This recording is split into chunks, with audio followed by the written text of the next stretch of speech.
So Naked Truth came from, it started in 2004.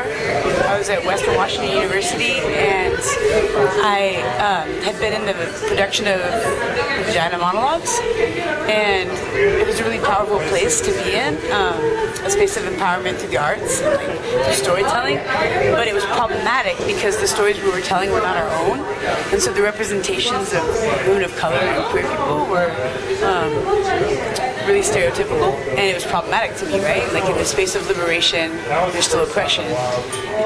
Yet at the same time, I felt really a natural fit to the artistic, storytelling component of that piece, and so I kind of felt like I found this tool, but it was a tool that I needed to rework and remake to make more accessible and inclusive for other people, and we were also just going to war with Iraq and Afghanistan at that time, in 2004, 9/11 just happened. So there was a lot of heightened stereotyping, particularly through the lens of fashion and clothing. Like you could see literally fabric and clothing being used to equate with oppression and then equate with war, right? So we were supposed to be bombing people that wore turbans and hijabs and burqas, right?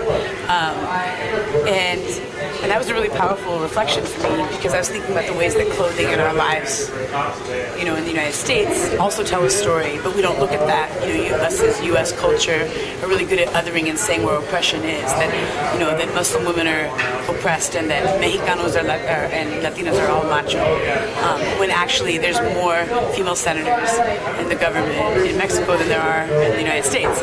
So I really was thinking critically in both a microcosm of what it was like to be a student organizer and have the voices of women of color be marginalized, and then also the bigger picture of what is it like to have only certain messages and voices amplified and most others marginalized, and who is getting othered. And so it kind of comes from that.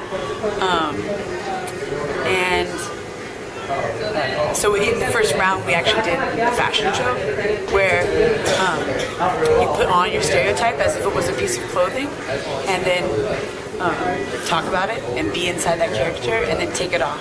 And then what would you say if you actually took off your identities and stereotypes that were being put on you? And so that's like the basic idea for it.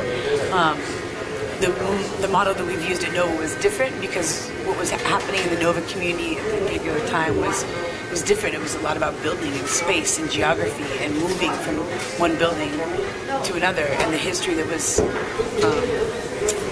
being lost, perhaps, or feared to be lost, and also how to remake a new building and space and reset and build it with integrity and intention in a way that really honored everybody inside of it.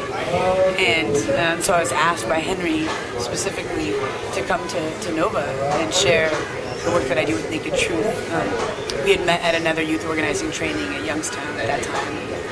And so that's kind of how it began. And so we used buildings as social constructions as a metaphor to think about how do we occupy and hold space, including our bodies and what's made us and where do we come from and how do we stand up with integrity in ways that honor what's beneath and behind us.